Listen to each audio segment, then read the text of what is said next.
Nous, on recherche la juxtaposition. Pourquoi? Parce qu'on sait d'une certaine manière que la richesse invente des formes urbaines.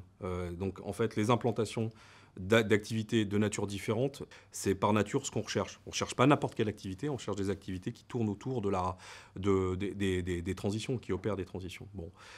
Aujourd'hui, clairement, pour prendre deux exemples, je vais en prendre un d'ailleurs, je vais prendre la ferme de l'Envol. La ferme de l'Envol, naturellement, c'est un projet avec une forte dimension de transition écologique, polyculture, élevage, sur une cinquantaine d'hectares, avec des modèles de gouvernance qui sont très précis, investissement coopératif, etc.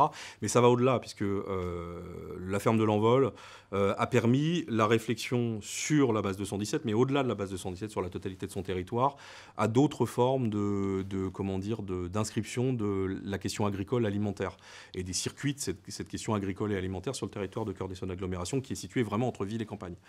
C'est un peu ça le sujet pour nous. C'est un peu comment chacune des entreprises, comment chacune des formes urbaines qui colonisent ou qui habitent la base deviennent des révélateurs de ce qu'on pourrait faire de mieux en matière de transition écologique, environnementale, numérique, industrielle. Par exemple, aujourd'hui, quand on travaille avec le cinéma, on sait que les questions autour de la recyclerie des décors de cinéma est une question qui est largement posée et qui évoque aussi un certain nombre de métiers qui sont des métiers très précis, très orientés autour de la confection des décors, etc. Donc vous avez un écosystème qui s'ouvre à partir du moment où vous avez de la richesse. Et la question de la transition apporte pour nous une variable que la collection de projets est un élément qui définit même l'ADN de ce qu'on souhaite obtenir. Par exemple, je prends un dernier exemple de laboratoire des laboratoires.